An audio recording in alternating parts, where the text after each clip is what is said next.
Добар ден, почитувани, ова е најновата Телма амбуланта. Во последната деценија се забележува вистинска експанзија на нови синтетски дроги, со ефект сличен или посилен на традиционалните нелегални дроги. Слободно може да се купат на интернет и нелегалниот пазар, ефтини се и успешно успеваат да ја избегнат листата на забранети дроги. Имаат огромен потенцијал да создадат зависност, да предизвикаат бројни здравствени проблеми и смрт. За новите дроги денеска разговараме со професор доктор Нико Беќаровски, токсиколог од Универзитетската клиника за токсикологија. Разговорот ќе го проследите по рекламниот блок. Останете на Телма.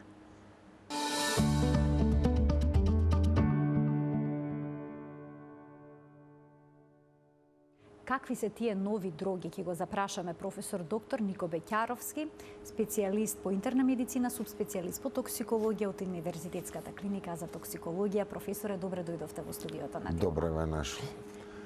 Па за новите дроги приказната, како што напоменавте и во најавата, трае повеќе од 10, односно 20 години.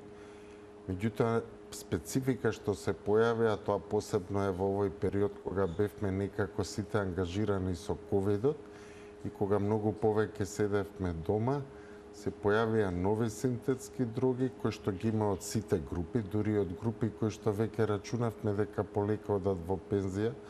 Тоа се групата на опијатни предозирања кои што фактички се и најтешките дозирања. Меѓутоа, трендот во последните години е повторно појава на овие дроги кои што реално нас ни представуваат најголем проблем. Да биде трагедијата уште поголема, секоја година на листата се појавуваат околу 100 нови дроги од различни групи на дроги кои што ги имаме, така што во моментов Европскиот мониторинг центар за контрола на дроги препознава околу 500 психоактивни супстанции кои што се од интерес. Значи не зборуваме за бројка од десетина. Како што порано се зборуваше кокаин, хероин, екстази. Точно така. Сега веќе има на вистина огромен број. Бројот е толку голем што дури и ние кои што редовно ги следим имаме проблем со оглед дека бројката е на вистина огромна. Оваа тема, професоре, одбравме пред новогодишните празници, бидејќи обично се зборува за опасност од прејадување, внесна преголема доза на алкохол, но реалноста е таква што тука се и дрогите. И понатаму доминираат, можеби, кај на се уште ти традиционални дроги. Певе, што значи да се измеша алкохол и дрога? Да речем алкохол и кокаин, едно од другите која што е најшироко присутна на овие простори. Така, комбинациите што се прават се различни, доколку порано беа најчести што доаѓа под дејство на алкохол, па 1 до 2 таблети екстази и од таа група, односно од психоактивни супстанции кои што делува во тој тип како екстази, денеска веќе се почесто, фактички и тоа не е само за тек на овие празници, веќе стана секојдневие комбинацијата од алкохол и кокаин. Едната фактички е стимуланс кој што после е депресор, додека кокаинот сам по себе е изразит активатор, односно многу јака психоактивна субстанца. И за жал веќе имаме пациенти кои што доаѓаат со прединфарктна состојба, со огромен ризик за мозочен удар, каде што сите овие дејства синергистично делуваат, односно се потенцираат дејствата. Пациенти со изразити тахикардии 170-180 удари во минута, а знаеме дека секоја активност на срце во преку 120, која подолго трае, може да предизвика и до нагло попуштање. Кои од традиционалните нелегални дроги се најчесто присутни кај пациентите кои што доаѓаат на клиниката за токсикологија? Па кај нас се уште најчесто присутни се хероинот, метадонот, кој што се злоупотребува, значи кој што не се зима во цел на субституциона терапија. Меѓутоа, како што напоменав, сега во последно време многу зголемен бројот на кокаин.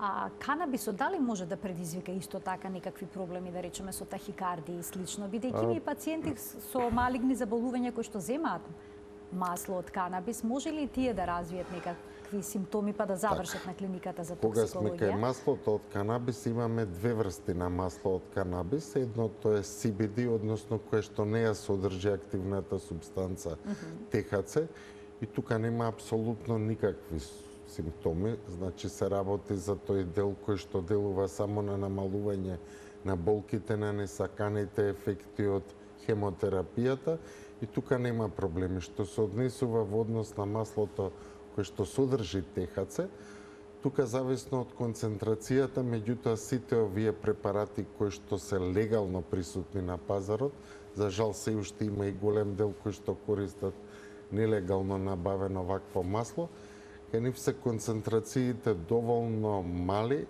за да не предизвикаат ефекти кои што би ги натерале да дојдат на клиникава. Меѓутоа, тие што го земаат на црниот пазар, тука веќе приказната е малку друга. Во однос на самата марихуана, она што е актуелно нели кај тинејџерите, се случува да дојдат со гадење, со некоја вознемиреност. Тоа се во главном лесни симптоми кои што со малку третман се средуваат, од токсиколошки аспект реално не представуваат проблем. А кога постојат комбинации на алкохол и некоја психогена субстанца, дали е потешко пациентот да го доведете во нормала, би рекла? Да, со оглед, и тоа секогаш зависи, самиот алкохол има две фази. Значи, едната фаза е фактички затоа и се консумира алкохолот, за тоа позитивно расположение што го дава. Значи, има фаза кога делува како психоактивна субстанца, и после тоа кога ќе го достигне своето плато, он делува како депресор. Ако се земат во исто време, значи исто време ако се земи психоактивна субстанца и алкохол, тогаш нивно дејство драстично се зголемува. Меѓутоа, доколку го земат, истото важи и за кокинот, доколку се земи во фазата кога почнуваат да се појавуваат тие депресивни ефекти на алкохолот, тогаш еден начин делува како средство кое што возможува да се одржи свесност. Тогаш се проблемите многу помали, меѓутоа комбинацијата во исто време, овде зборуваме за некое растојание од 3-4 сати, значи ако се земат во исто време, да, многу често завршуваат, ако има некое растојание од 3 до 4 часа, најчесто не завршува. А колку време му треба на алкохолот да се изфрли од организмот, а колку на психотропните субстанци? Така, алкохолот има и тука индивидуални карактеристики, значи не е исто времето на отрезнување, да го кажем условно, кај некој кој што е во средна возраст и кај некој што е во млада возраст, односно во тинејџерска возраст, кога најчесто и се тие први пијанства, со оглед дека оваа вторава група на тинејџери се уште тие ензими кои што го разградуваат алкохолот не се комплетно развиени. Затоа нели во светот и постои таа забрана до 18 години да се консумира алкохол, поради тоа што многу помали концентрации може да предизвикаат истиот ефект што би го дале кај еден 30-35 годишен здрав маж.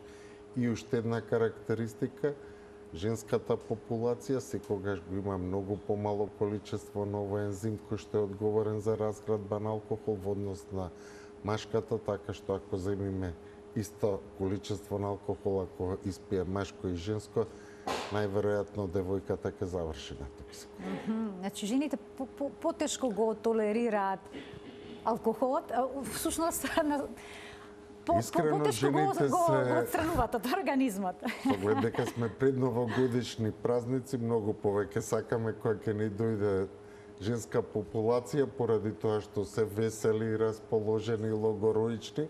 Следува после таа фаза, нели, кога почнуваат да плачат, кај мажите за жал кај дел има и агресивност.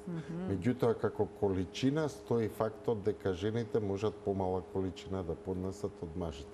Тука се должи и на мускулното ткиво, на масното ткиво, значи има и фактори на предиспозиција кои што мажите ги прават поиздржливи.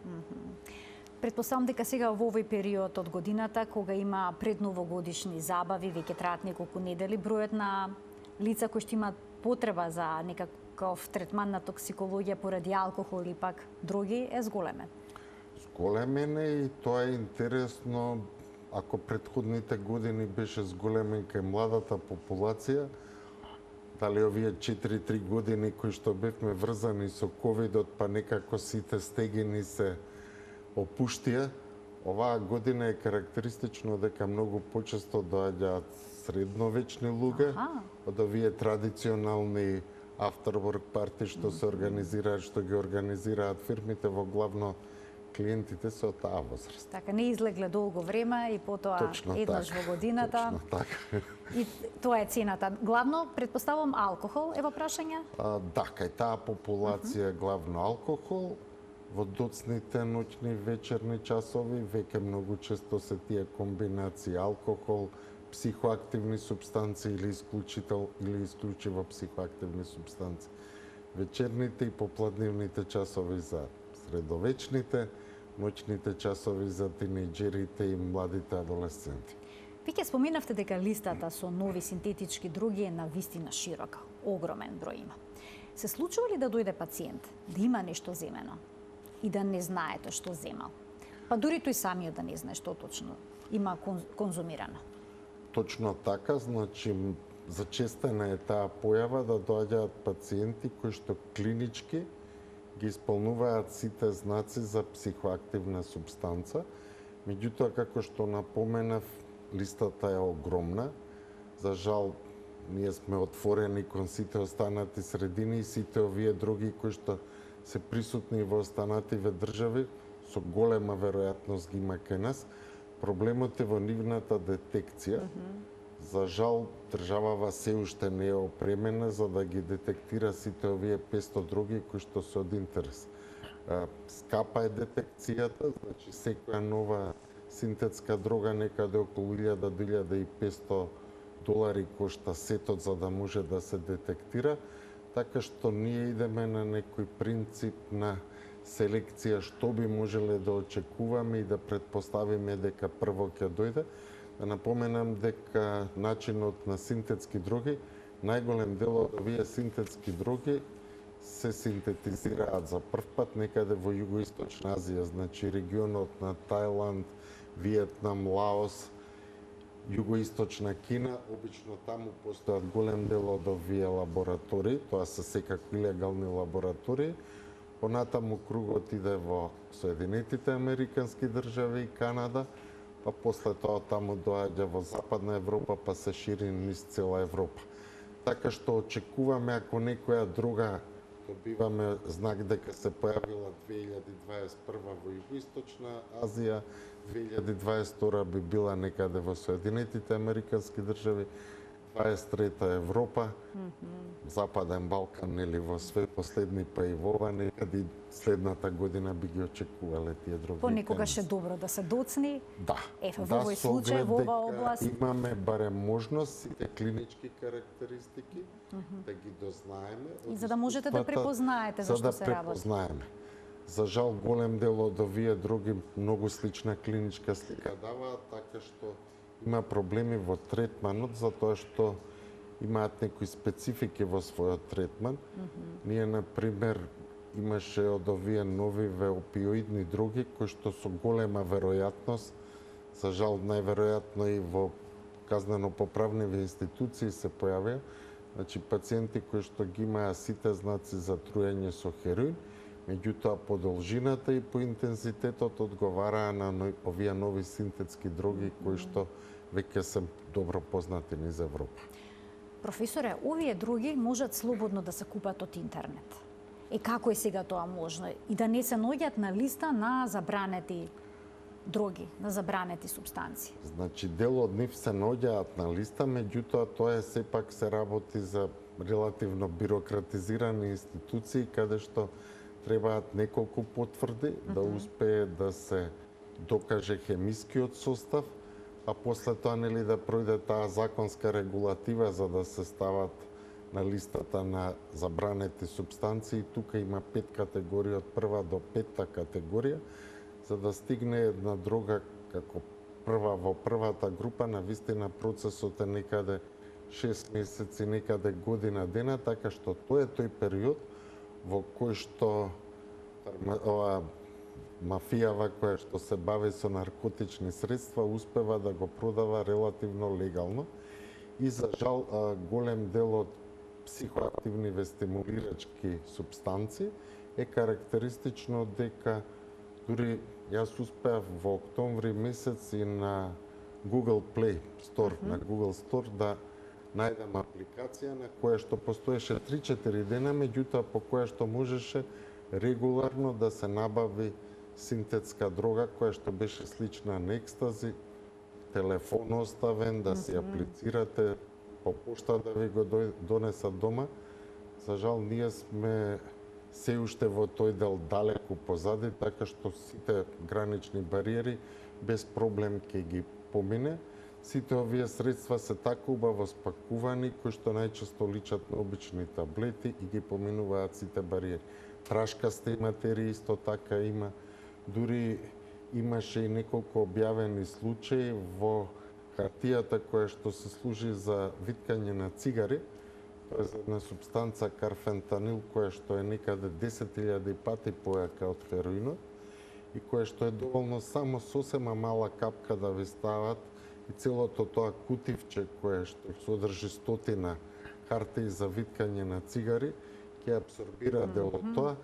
Вие едноставно ќе излезите, ќе завиткате како цигара, ќе ставите тутун, меѓутоа ќе се појави изразито седативно дејство како резултат на оваа опиоидна дрога. Значи, ефектите се многу поизразени од традиционалните нелегални дроги? Се поизразени и уште една карактеристика, таа важи за сите синтетски дроги, за разлика од природните дроги кои што секогаш се синтетизирани од одредено растение, најчесто се работи за 3 до 4 врсти на растенија, овие предизвикуваат и многу несакани ефекти на нашиот, од една страна, имунолошки систем и од друга страна, со оглед дека се работи за вештачки материи, ги зафаќаат и сите наши одбранбени механизми во смисол зголемена продукција на радикали. Таа зголемена продукција на радикали предизвикува нашиот оксидативен статус, значи едноставно се таложи голема количина ѓубре, би го кажал, во нашиот организам, кој што слободно циркулира низ течностите. И затоа во најголем дел од препораките кои што се врзани со овие нови синтетски дроги, секогаш се препорачува покрај стандардниот детоксикационен третман, сите овие кои што се навлечени на овие дроги да земаат високи количества на антиоксиданси. Значи, овде веќе не се работи за овие традиционални, обични антиоксиданси. Ние бевме на почетокот изненадени кога првпат видовме дека дури еден германиум, кој што се рачуна на вистина за многу јак антиоксиданс, беше ставен во одредени протоколи со цел овој редуктивно-оксидативен процес да може некако да се суплимира. Така што веќе почнавме и ние покрај хепатопротективи кај овие пациенти да препорачуваме и квалитетни антиоксиданси, да напоменам дека кој што мора да се исклучиво на природна база, да не се доведеме во ситуација од ваму синтетика и од таму синтетика, па да направиме уште поголем проблем. А кој најчесто ги консумира овие дроги? Кој ги зема? Овие дроги ги консумираат млади кои што се високо едуцирани. Значи, не се работи за онаа обична популација како што мислевме дека маргинализирана група. Напротив, ова се работи за интелектуалци кои што одлично владеат со интернет, кои што одлично ги познаваат механизмите и кои што знаат дека на тој начин ќе бидат заобиколени сите оние законски препреки кои што стојат. И што се однесува до кокаинот, одма да кажам, кокаинот беше и се уште остана дрога на богатите. Значи, таа е веќе за таа новокомпонована елита која што постои. Така, убаво ја пишавте таа елита, но сега веќе има и синтетски кокаин. Така е и... Има и синтетски хероин, кој што е виолетов. Па ние индиректно некои работи ги дознаваме. Секогаш кога ќе дојде ваков пациент, ако успееме, некогаш и не успеваме нивната доверба да ја добиеме, Меѓу прашањата кои што ги поставуваме, едно од прашањата е по која цена ја набави дрогата. Ако се работи за 100 евра една црта, знаеме дека би требало да се работи за квалитетен кокаин, односно за природен кокаин. Меѓутоа, ако ќе ни кажат дека за 1000-1500 денари набавил кокаин, тој кокаин може да има два само извора. Едниот да биде сосема мала количина на кокаин, а останатото да биде раздробен аспирин. Дури сме имале случаи на гип, што е навистина застрашувачко, или пак се работи за овие нови синтетски кокаини, кои што ги предизвикуваат сите овие ефекти, условно кажано позитивни, поради кои што се зима кокаинот, меѓутоа кои што имаат разорно дејство за организмот. Уништување на црн дроб, на обвивките на нервите и така натаму. Сакам да позборуваме сега за онаа дрога за која што масовно се пишува во медиумиве изминатава година. Тоа е GHB, ако не се лажам, дрога за силување нарекуваат. За што точно станува збор? Бидејќи порано беше мит дека некој може во пијачката да ви подметне дрога и на таков начин да ве издрогира. Но очигледно работите се менуваат. Да, се менуваат, иако до пред 4-5 години, кога ќе дојде, каде што ќе докажевме дека се работи за присуство на било кој од овие психоактивни супстанци, и кога ќе ни кажеа дека некој му оставил, некој му подметнал, ги повикувавме родителите на страна и кажувавме дека тоа не е возможно. За жал, сега веќе до таму отиде со овие нови синтетски дроги, каде што на вистина секој од нас може да биде афектиран на одреден начин. Конкретно за GHB што го спомнавме, или тој се вика течен екстази, еден од многуте сленгови кои што постојат, одма да напоменам, заборавивме дека за секој од овие синтетски дроги постојат по десетина сленгови по кои што меѓу себе ги разменуваат. Еден од сленговите е Facebook и така натаму. Има и сладолед.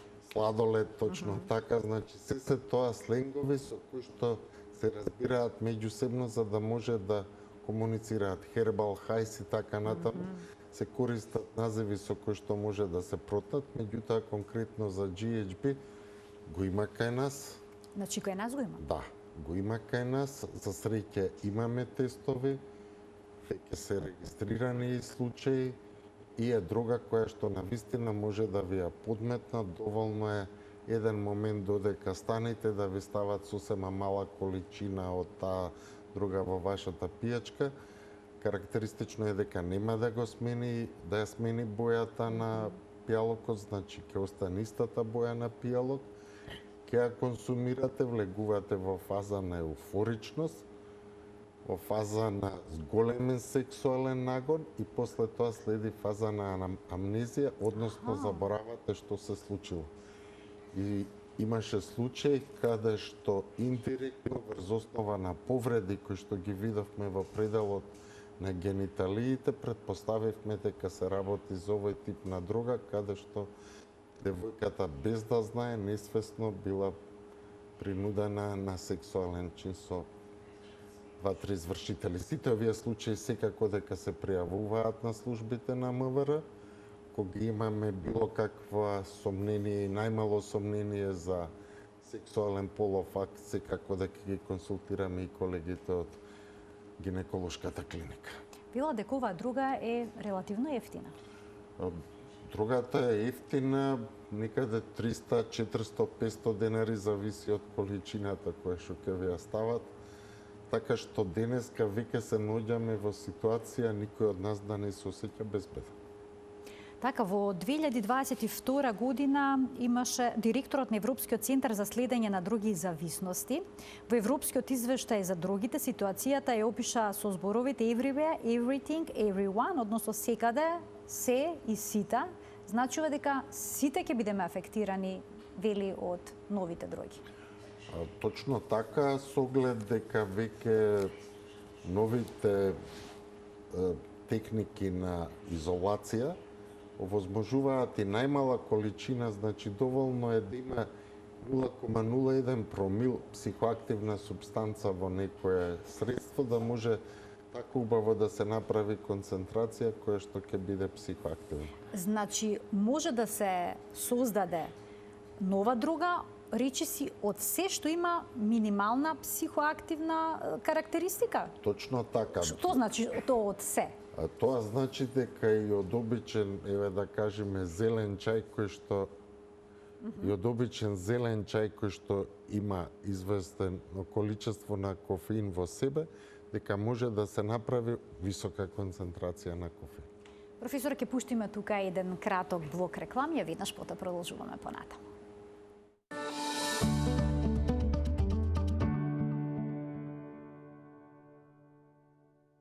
Со професор доктор Нико Беќаровски, токсиколог, денеска зборуваме за новите дроги. Почитувани од овој момент ќе можете и вие да поставите некое прашање во Телма амбуланта, кое што е поврзано со темата на која што говориме. Професор, да проговориме еве за најпопуларните нови синтетски дроги, меѓу кои што се мефедронот, односно така наречениот сладолед. Тоа е истата дрога? Мефедронот е релативно популарен и не е толку нов.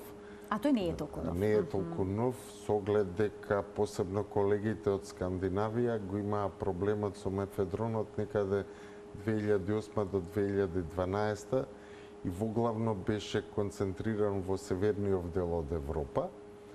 Постепено се симнуваше надоле, меѓутоа популарноста што имаше во Скандинавија никогаш за среќа не ја доживеа во останатиот дел од Европа, очекувајќи го налетот.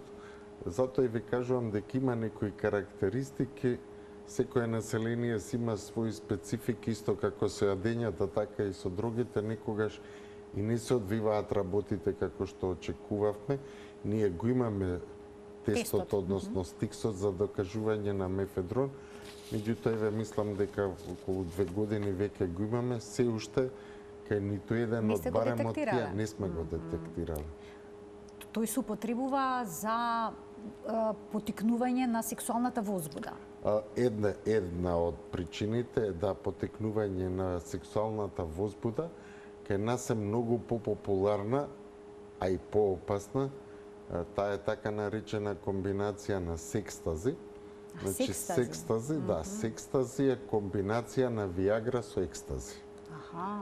И дури имавме и неколку пациенти кои што од кај нас беа трансферирани на кардиологија. И да биде приказната уште поинтересна, секстази многу често го зимаат луѓе во сериозни години, каде што има намалена нели сексуална моќ, па ќе налетаат така на помлада девојка и за да се покажат ги прават овие комбинации. Рачунајте дека кај човек над 6-та деценија веќе и така срцето е ослабено, самата виагра по себе најчесто е контраиндицирана и на тоа кога ќе се надоврзи уште екстази, ризикот за акутно кардиоваскуларно заболување е огромен. Значи ризик да се заврши на токсикологија и на кардиологија. Токсикологија ќе пројде некако, меѓутоа кардиологија може и да ве го одземе животот тогаш. Професоре, се почесто можеме да го сретнеме терминот хемсекс. И тоа е исто така поврзано со овие нови дроги. Значи, земање хемиски супстанции за време на сексуалните односи. Така. И ке млади може да направат овие работи проблеми? Едноставно не можам да ја разберам потребата, кај млади, обично го зимаат младиве момчиња многу почесто. Зошто е потребата под дејство на психоактивна супстанца да се ужива во најубавиот чин на животот.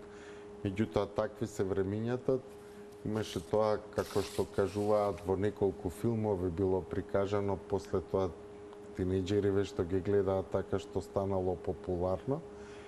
И во тек на овие сексуални односи кои што следуваат потоа, има и еден период на амнезија, така што искрено не ја разбирам приказнава, меѓутоа да, присутна. Сме имале такви, барем јас во својата пракса сум имал 1 до 2 случаи.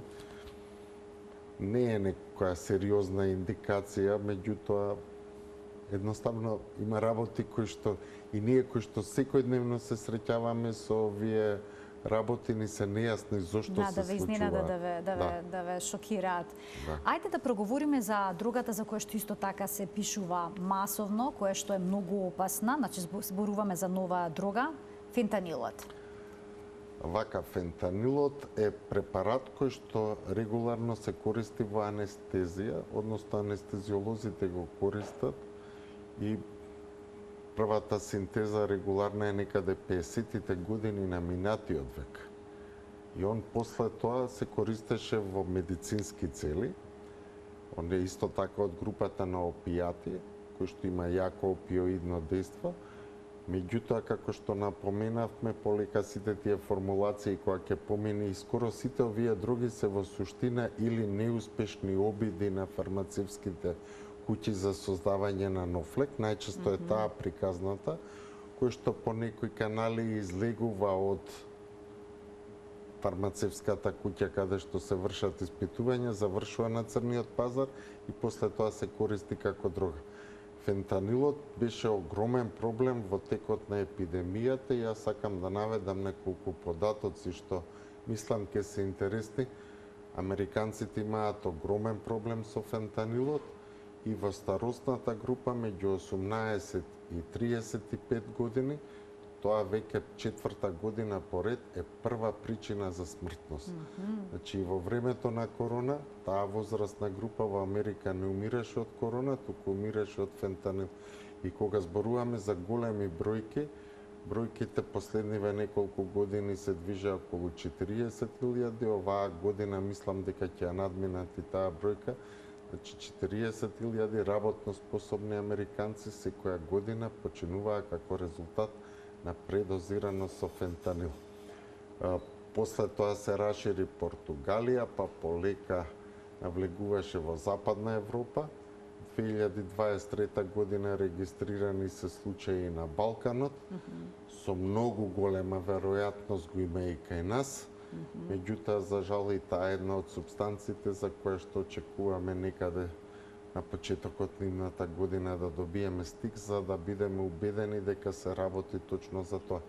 Инаку клиничката слика е скоро еднаква како што е кај хероинот, така што ние клиничките манифестации ги гледаме, меѓутоа не може да докаже. Не може да докажете, а третманот се разликува драматично во споредба, да речеме, со третман кај пациент што е предозиран со хероин? За среќа, кај опијатите постојат овие антидоти, кои што тоа е против отров. Против отров, да, кои што го даваме, иако кај хероинот веќе со првата ампула настанува будење, и после тоа најчесто може за некаде 4 до 6 сати да ги пуштиме дома.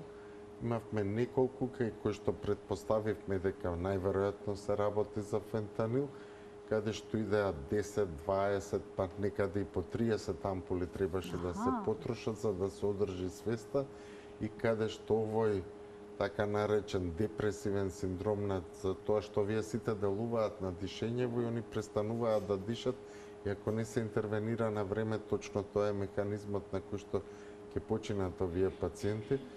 Значи беше одолговлечена кој ваму 4 до 6 сати, овде 3 до 4 дена бараа интензивен медицински надзор. Има ли вистина дека возрастните кои што еви рекреативно користат дроги се враќаат на традиционалните нелегални дроги од страв од овие несакани ефекти на новите синтетски дроги? Значи има неколку феномени во светот. Да, постарата популација која што почнала некаде таму, ова се трендови кои што се на запад. За среќа, ние бевме нели во претходната држава каде што консументите во Македонија се броја на прсти, тоа важеше некаде до 90-тите години, така што овие трендови многу покасно дојда. На запад традиција веќе повторно се враќаат на претходните дроги и уште еден куриозитет, тоа е Канада. Канада е држава каде што е комплетна легализирана и декриминализирана марихуаната. Од кога се декриминализираше и легализираше, младово население едноставно ја заборави. Не им е веќе интересна. Нема прилиза. Како дека младоста све што е забрането е пожелно. Меѓутоа, таму има тренд на луѓе кои што се наоѓаат во зрели години, кои што никогаш претходно не пробале, значи 5-та, 6-та, 7-та деценија, наоѓаат некое ново задоволство во нешто сега што стана легално. Така што кај нив бројот некаде за 30 до 40% е зголемен на уживатели на канабисот кога е легализиран. Така. Имаме гледачи, професоре, да ги вклучиме во програма. Добар ден. Добар ден. Повелете. Поздрав до емисијата и до професорот. Благодарам. Тука родител на што туку завршен лекар млад. Така. Професорот многу често го следиме на телевизија, многу убави излагања следиме од него, но студентите воопшто не го видоа на факултет. Предавања, снимени, вежби. Прва вежба добивате подпис и... Така, Да, во ред. Дали имате некое конкретно прашање со темата која што е поврзано? Не, ви благодарам за вклучувањето, професоре. Секако да, ќе одговорите, да. Прашање. За жал во периодот на короната, предавањата на сите нас беа за жал снимени и ние знаеме дека тие 2 до 3 генерации кои што имаат таа несреќа во тој период да бидат, мораа на тој начин да го пројдат тој дел од интерна медицина и од целиот тој циклус. Од оваа година, тоест од претходната учебна година, повторно предавањата се одвиваат со физичко присуство и да напоменам дека клиниката за токсикологија беше прва која што дозволи студентите, дури и во 2021, кога се уште кај голем дел беа затворени, да дојдат колегите со физичко присуство. Се надеваме дека 6-та година, која повторно ќе го имаат циклусот, сите тие недостатоци ќе бидат надополнети. Уште еден гледач ќе вклучиме. Добар ден. Добар ден за следниот гледач. Ало. Повелете, во програма сте. Поздрав во студиото до вас и до докторот. Јас сега се вклучив во емисијата Нови дроги, не ми е познато темата. Меѓутоа сакам да прашам во врска со алкохолизмот. Имам релативно млад син, нон-стоп преку ден, ноќ, по цели денови е под дејство на алкохол, а до сега во ниедна тема не сум слушнала нешто лек, дали храна, дали лекарства, дали што. Го убедуваме да се јави на лекар, не сака. Иако може нешто докторот да каже во врска со тоа, јас извинувам од Ивон темата не Така, но знам сепак што е. зборуваме меѓу другото за зависности, така што и тоа е дел од оваа емисија. Ви благодарам за вклучувањето во програма. Како се постапува, професоре, во ваков случај, ако вие во акутните моменти всушност реагирате? За жал, хроничниот алкохолизам е се уште сериозен проблем во државава. Има голем број на такви пациенти и границата се симнува се подоле и подоле. Има две полиња на кои што треба да се делува. Првото е желбата и волјата, затоа што според законската регулатива ниту еден од овие не може да се подлегне на третмани на детоксикација и рехабилитација без негова согласност. Многу често се среќаваме со овој проблем, значи фамилијата сите инсистираат, меѓутоа доколку самиот уживател на алкохол не даде писмена согласност дека ќе се подвргне на овие програми, не може да се постави на ниедна од овие програми. Тука имаме соработка со колегите од психијатриската болница Скопје, каде што постои посебно алкохолно оделение и каде што овие пациенти релативно успешно се третираат. Тоа релативно успешно значи дека ќе излезат исчистени, ќе излезат извесен период, ќе се придржуваат на правила. Чести се рецидивите, мораме да признаеме. За жал, алкохолот е, односно алкохолната зависност е една од појаките зависности. Има и различни модели, односно ставање на подкожни импланти кои што при најмала консумација на алкохол ќе ви предизвикаат изразити грчеви и повраќање. Меѓутоа, сето тоа мора да биде исклучиво со согласност на лицето кое што ќе биде подложен на тој третман. Значи треба самиот да одлучи дека ќе направи некаква промена. И разбираме ние многу и фамилии, има и домашни драми, многу често домашно насилство, меѓутоа, за жал, без желба и волја од самиот консумент, тука сме законски безпомошни.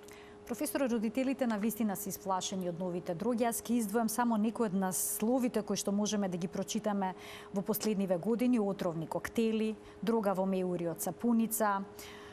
Од новите дрога зависници шетаат како зомби и си ја кинат кожата, нова дрога 100 пати посилна од хероин, новите дроги причина за се поголем број смртни случаи и така натаму и така натаму. Што можат родителите да направат? Значи се тоа е реалност што е објавено. Ова што го кажавте, имаш и еден дел како сапуница.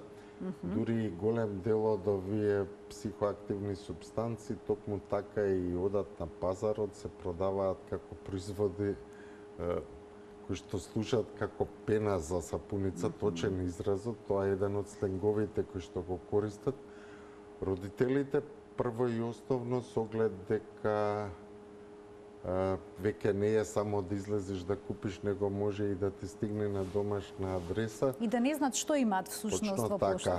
Пристигнато во пакетот. Не е лошо понекогаш мобилните телефони да се, компјутерите да се проверат, зашто тие се првите начини на кои што се добиваат сите овие информации, па дури и џеповите некогаш сомнителна таблета. Секогаш овие, голем дел од овие дроги се со некои специфични бои, шарени, делуваат како различни типови на бомбони, прашкасти материи. Порано ако беше само бела прашкаста материја, сега веќе ги има различни материи. Сите тие може да бидат знак за дека нешто се случува и секако пред се однесувањето. Значи, колку и да се трудат, колку и да имаат дроги кои што имаат кратко дејство, например неколку часа, идниот ден сепак има знаци, секој си го знае своето дете, барем би требало да го знае. Современиот живот направи се помалку да ги гледаме децава, само да ги слушаме нели на мобилен. Но секоја драматична промена во однесување, расположение треба да не алармира. Да. Има голем дел од родители кои што доаѓаат да ги тестираат своите деца. На тие тестови каде што имаме тука може да истестираме, за другото со разговор никогаш стигнуваме до вистината. Меѓутоа ви кажувам, новите генерации секогаш се два чекори пред нас, така што успеваат многу често и нас да не слушат. Имаме уште двајца гледачи, само 5 минути до крајот на емисијата. Јас ќе ги замолам што поконцизни прашања, кратки, во интерес на времето и за да може да добиете одговор. Добар ден. Добар ден. Повелете. Овде една баба која е многу загрижена за невидите внуки. Сега се во прва 9 и прва година средно и сакам нешто да им кажам, не ми кажува ништо, не сакаат да чујат. Затоа молам ова професоров што го кажува да се тоа, ако биде и снимено во школите, да ги едуцираат децата преку наставниците, преку класните на класен час, да зборуваат за сите овие работи што може да се случат. Оти они не примаат од постарите од дома, велат, ви се молам тоа. Така да се подигне, да се прошири медицинската свест и свеста за сите ризици поврзани со дрогите. Ова е еден убав апел, ви благодарам. Ви благодарам за вклучувањето во програма, професоре, одлично е. Прашањето во тој контекст, јас во текот на ноември одржав и серија од предавања во едно од училиштата во Аеродром. Темата беше токму ова и тоа што беше најинтересно, 7, 8 и 9 одделение беа опфатени. Скоро и да немаше клас во кој што не знаеа за снус, во кој што не знаеа некој од нивниве другари кој што го користи снус. И уште поинтересно беше што наставниците имаа многу помалку информации него учениците, значи информацијава многу брзо се шира. Еве зашто зборувате? Зашто знаеле сите снут, рековте? Снус. Снус е популарно токму во таа популација, значи тоа се работи за тие малечки кесички кои што може да се купат слободно во нашите трафики. Значи во секоја наша трафика скоро ги има снус. Се работи во основа за препарат кој што е на база на тутун. Значи, примарно е измислен да се помогне на пушачиве кои што не можат на друг начин да ја задоволат својата никотинска потреба. Тоа се кесички од тутун кој што е варен, после пржен и така натаму со разни хемиски техники е направено да има висока никотинска концентрација, а да нема нели катран, матран и сите овие чад околу, го ставаат под непцето и постепено таму се разложува и се пуштаат овие никотински потреби. За жал, тоа е расширено кај нашиве и 8-летка, 9-летка, сега, средношколциве веќе да не зборуваме, и стана популарно од кога дел од спортистите кажаа дека пред надпревар ќе стават снус па добиваат дополнителна сила, така што е многу расширено, многу популарно и верувајте, нашиве деца тоа го знаат. А ние имаме проблем, ако таа кесичка случајно се голтне, многу брзо ќе се раствори, предизвикува во желудникот дури мали крварења кои што можат и да бидат посериозни крварења, затоа што рачунете дека во една таква кесичка, зависно од тоа каде ќе ја купите, има концентрации кои што се од 4 до 10 цигари, значи никотинот што го содржи таа кесичка е 4 до 10 пати поголема количина него во една цигара.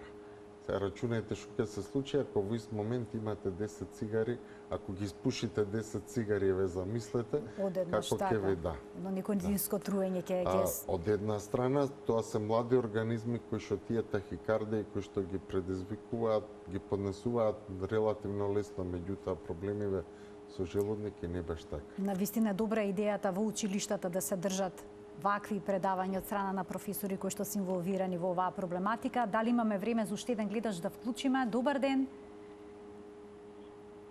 Добар ден за гледачот. Ало, добар ден. Само ќе ве замолам многу кратко прашањето, бидејќи сме пред самиот крај на емисијата. Повелете. Се јавува една мајка. Поздрав до студиото, поздрав до професорот. Благодарам.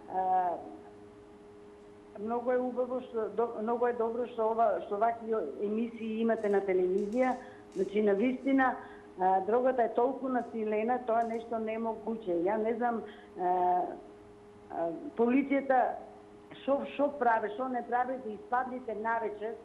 Значи тоа нешто страшно, секое второ, трето дете, значи дроги со кокаини, тромадони, не знам какви дроги употребуваат. Така, широко се распространети и се конзумира за жал меѓу младите. Дали е тоа, ја не знам, значи има ли нешто, некој закон да се уништи таа дрога? Така, секако дека има. Ви благодарам за вклучувањето во програма. Се работи за денеска зборуваме за новите дроги, така? Инаку ова е толку расширено што и многу поорганизирани држави од нас не може да излезат на крај.